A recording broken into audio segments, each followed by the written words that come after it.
即係更加另外有一樣嘢要講埋啦，咁我同阿大舊而家就喺度研究緊，即係我哋嗱而家即係社民連個會址咧，即係佢哋上次佢哋有一次行會都決定咗就話買會址嗰度咧，到最後都要狂收我。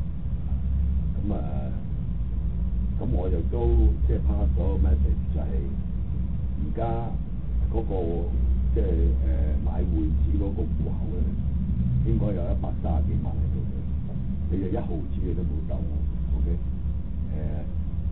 5區公投攞咗60萬，就唔該你還翻呢60萬出嚟 ，OK？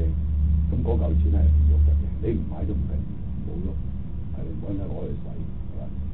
因為啲戶口係轉晒佢哋操控㗎嘛。簽名係佢哋簽㗎嘛，係咪？嗰個戶口以前係我簽名個會址個戶口，咁而家都轉埋佢哋㗎啦嘛，你明唔明？咁所以我都好同你講得好清楚嘅，嗰筆錢係唔喐得嘅。咁我哋當初籌款嘅時候有話要即係想買會址搞黨校嘅，咁呢個信息其實而家就即係變咗唔係好清晰。咁我哋就打算就係我哋搞嘅黨校咧，係同社民連都冇關係嘅。我可以同你培訓人才，但係冇從屬關係，佢係另外一個獨立嘅團體嚟嘅。所以我哋而家係註冊咗一個有限公司，叫普羅政治學院有限公司，已經註冊咗㗎啦，即係喺個即係公司註冊處。咁而家就重新因為嗰間公司係原本係我嘅一間有限公司，就冇運作連年俾商業登記費，我 hold 住嗰間公司喺度嘅。咁而家就轉咗名叫做普羅政治學院有限公司，咁我就係大股東。咁而家咧就一人公司，咁我而家就加幾個名落去，就組成一個叫做普羅政治學院有限公司咁樣嘅。冇到啊！啊，真係正嘅。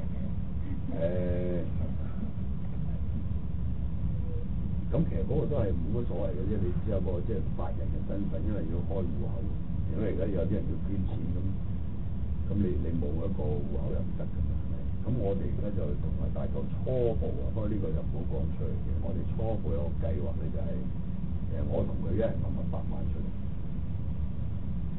就將呢一個普羅政治學院咧就要私有化嘅，就係話我去買一笪地方，譬如預計佢500萬左右，我買啲商住樓宇啲舊樓啊，但係就唔好買工廠大廈啦，因為你買工廠大廈做學校呢，到時可能唔批嘅，所以呢個係一個問題嘅，所以都係去買翻而家即係譬如你啲補習學校，咪就喺啲商業樓宇度搏晒懵咁嘛，可以係咪你？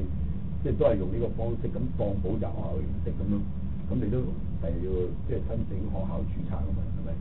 即係牟利也好，不牟利都好，咁所以你要有個地方，咁我哋諗住就大嚿咧，佢紅棉嗰度就丟空咗噶嘛，係咪？咁佢而家好似話值180萬，咁佢同我講，不如我賣咗佢，咁啊揞100萬出嚟，咁我又揞100萬出嚟，咁我哋兩個就200萬，跟住就一人一股，譬如假設嗰個基金係500萬嘅，咁啊一人一股咯，係咪？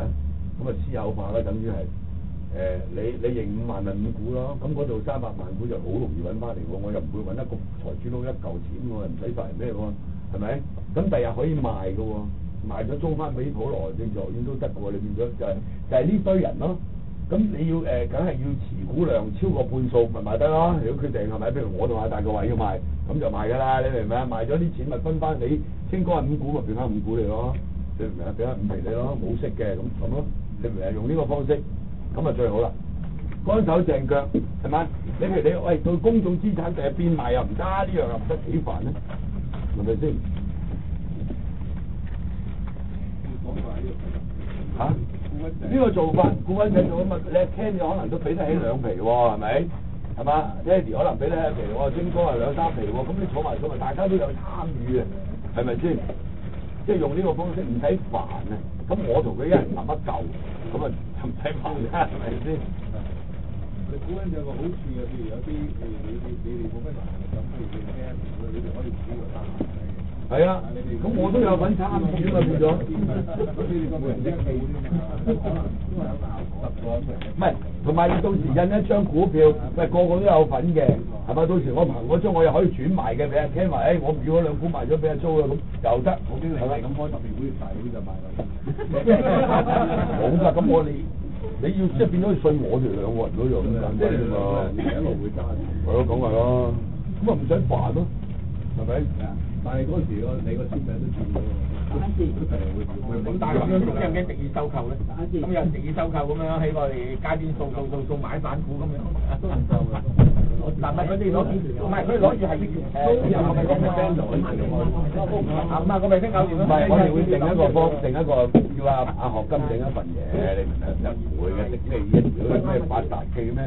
到時如果起咗一double，係賣嘅咗佢。分錢，跟住租翻俾社民連都得噶嘛，咪租翻俾政治學院都得噶嘛，係咪？佢有彈性啊嘛，係咪？喂啱啊！